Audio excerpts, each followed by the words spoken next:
The simple way you've got to judge advertising or marketing spend is simply judge it alongside any other form of expenditure, which is, if looked at from a point of view of government expenditure overall, it's cheaper to encourage people not to drive drunk than it is to send ambulances out to, remove people from the mangled wreckage of a car at 11:15 at night, then spend the money on advertising, not on ambulances. Now, for government, which is always very, very keen to be seen to be spending money close to the problem, that's a difficult thing to do. Because government loves to boast about the fact that we now have more fire engines and we now have more ambulancemen. But the fact is, what you should do is you should solve a problem with whatever works, whatever's most cost-effective as a solution. Now, Dave Trott has this great story of a TV commercial against chip fires. It's both how to put out chip fires, but also discourages you from risking one in the first place, which reduced call-outs to the fire brigade by, 30 to 40% in one TV region after it ran. Now, if you think about it, that's an extraordinarily potent effect from not very much money, relatively speaking. And yet it never ran again, and it never ran in another TV region. Because it's more fashionable for a local council or whatever it is, or a group, to spend money on fire engines and treating third-degree burns than it is spending money on teaching people not to start fires in the first place. Now, that's kind of weird. And it seems to me there's a fundamental problem about government expenditure, which is that it's more fashionable in some way, or more politically expedient, to spend money addressing a problem than it is to spend money solving one.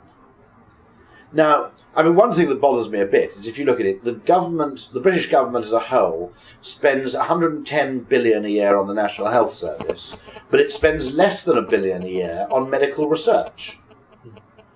Well, I don't want to be rude, but if you're not planning to die in the next 5 years or get seriously ill, you'd probably rather much more of that money went on research, because that's what's really going to make a difference to your life, deep down. But there does seem to be a weird bias in government expenditure where addressing a problem with our money is seen as absolutely acceptable. Fire engine, marvellous, police force, etc. Whereas preventing the problem in the first place is seen as, dubious, as manipulation. Now, I don't know what's going on there, but it seems that some, really clear thinking could be helpful, because I think in a few cases, really good creative ideas, it doesn't always mean advertising. I accept that in one way, which is two things. One, what it means is really, really good human understanding, and understanding of human behaviour, which is, broadly speaking, one thing you learn when you understand human behaviour is that a degree of creativity is needed in order to change it. Yeah. The business of changing human behaviour is not going to be a kind of mechanical, mechanistic science, and a degree of imagination and a degree of sort of perversity, perhaps, is actually needed in changing it. But patently, we should look at behaviour change as being a perfectly valid way to solve problems of both business and problems of government. And the fact that it's treated as the second-class citizen of problem-solving is really odd. And the fact that government actually tries legislation before it tries persuasion is, if you're a bit of a libertarian, is quite unattractive, in a sense. We'd rather actually install speed cameras, punish people, make everybody hate the police, create a kind of subversive spirit where people are putting tyres around the things and setting them on fire. We'd rather do that than look more deeply into ways to persuade people to become better drivers without that kind of heavy-handed, punitive response. That's really weird to me. Why don't we look for gentle solutions first? If they fail, move on to stage two.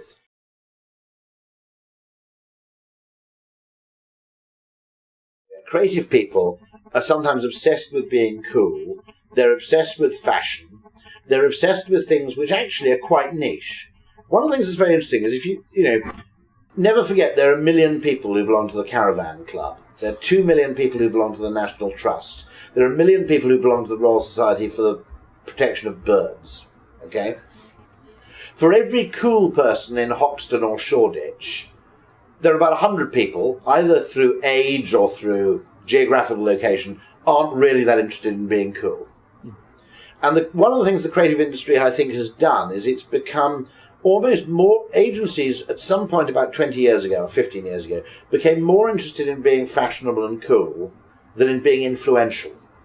And if you look at someone who's a CEO nowadays, or someone who's a finance director nowadays, or someone who's a government minister, right? None of those people are very cool. None of those people feel a huge affinity with the fashion industry. And we've created in ourselves a kind of industry which is all about peer group approval. And we've lost the plot in that we ourselves haven't been very good at looking at our target audience and seeing what those people care about. Now, there aren't many company finance directors who sit on the board who actually... Now, don't get me wrong, there are companies like Nike, Levi's, there are brands like Levi's, Xbox, Nike, Nintendo, who are about cool and whose employees are actually, kind of cool hunters themselves, okay? But the vast majority of people with money, influence, budgets, etc. in the UK don't think and act like that. And I think we have made a mistake in the sense that we've obsessed about what our peer group think of us and peer group approval, awards, that kind of thing. Whereas actually our far more interesting and far more powerful side of what we do, which is actually we can change human behaviour in lots of interesting ways, has almost become neglected. And I think the ratio of those two needs to come back into some sort of sensible balance.